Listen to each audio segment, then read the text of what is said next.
বৌদির বাচ্চাটা না জন্মানো পর্যন্ত আমরা ছুটি নেই। স্যার সে তো অনেক দেরি স্যার। আমার তো মনে হয় যে কোনো মুহূর্তে আমি ওনার সামনে ধরা পড়ে যেতে পারি। ধরা পড়ে যেতে মানে? হ্যাঁ স্যার, হ্যাঁ। আমি আমি আপনাকে ঠিক বলে বোঝাতে পারছি না স্যার। ও নিজের স্বামী মনে করে ও আমার সামনে এমন সব আবদার করে, সেগুলো আমি কিছুতে মেনে নিতে পারছি না। আর তাই ওনার থেকে আমি দূরে দূরে থাকি। আর যদি দূরে দূরে থাকি তাহলে ও এমন সব প্রশ্ন করে আমাকে জেরবার করে তুলে, ওর যে মনে হয় এই মুহূর্তে আমি ওনার সামনে ধরে পড়ে যাবো। আপনি প্লিজ আমাকে ছেড়ে দিন sir. Abir Babu, Abir Babu, please sir, please এবার আপনি আমায় ছেড়ে দিন।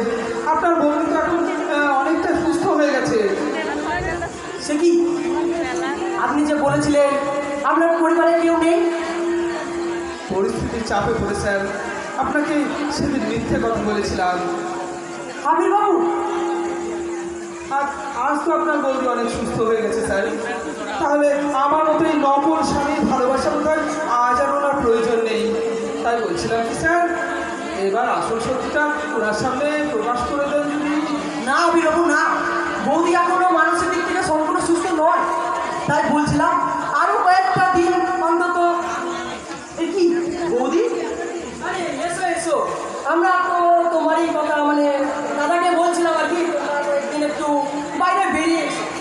হ্যাঁ হ্যাঁ হ্যাঁ, সাবিত্রী, হ্যাঁ হ্যাঁ হ্যাঁ, তুমি চলো, তোমাকে সব মেনে নিয়ে আসি। কোথায় যাবে বলো? পাহাড়ে না সমুদ্রে বলো তো? বলো কি তোমার উদ্দেশ্য? আমার দুর্বলতার সুযোগ নিয়ে আমার স্বামীর বক্সে দিয়ে সামান্য কিছু টাকা রোজগার করবার জন্য তুমি এখানে এসেছো, তাই না? কথা শোনো বৌদি, আমরা তো তোমার ভালোর জন্যই। ভালো তোমরা আমার করেছো। একটা অজানা অপরিচিত মানুষের কাছে আমার স্বামী সাজিয়ে আমাকে ফেলে দিয়েছো। আর আমি আমার সরল বিশ্বাসে আমার সব কিছু তাকে সঁপে দিয়ে আজ আমি কলঙ্কিনী হয়ে গেছি। ঠাকুরপো, আমি যে কলঙ্কিনী। তুমি কাঁদছো কেন? খোকা কি তোমায়? বাবা, খোকা নয় বাবা, খোকা নয়। ওই ধোঁকাবাজ মানুষটা আমাদের সবাইকে ঠকিয়েছে। ঠকিয়েছে মানে?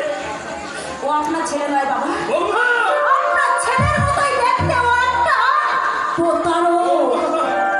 হ্যাঁ মামা, সেদিন দাদার মৃত্যু সংবাদ শুনে বৌদি যেভাবে অসুস্থ হয়ে পড়েছিল আর ডাক্তার যা বলেছিল, আমার দাদাকে বৌদির সামনে হাজির না করতে পারলে বৌদিকে হয়তো আর বাঁচানো সম্ভব না। আর এদিকে ঘটনা চক্রে দাদারই মতো এই ভদ্রলোকের সামনে আমার দেখা হয়।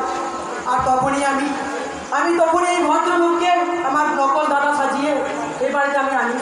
আর ওনারই সাজিয়ে আজ আমার বৌদি আজ এতটা সুস্থ হয়ে পড়েছে। এবার আমার কি হবে ঠাকুরপো? এতে আমার কি লাভ হলো?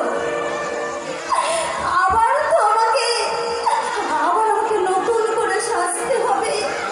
স্বামী হারা কলঙ্কিনী। আবার তো এই শাখা সিঁদুর খুলে আমাকে নতুন করে সাজতে হবে। না, আপনাকে আর বিধবার সাজ করতে হবে না। তার মানে কারণ আপনার আসল স্বামী এখনো বেঁচে আছে।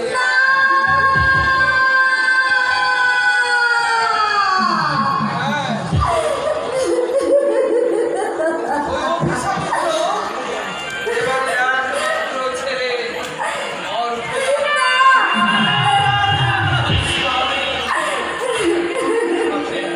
অভিশাপ? আপনি আমাকে ক্ষমা করুন সাবিত্রী দেবী। নিজের অজান্তে আপনার ভালো করতে এসে হয়তো অনেক ভুল করে দিয়েছি। আপনি যদি পারে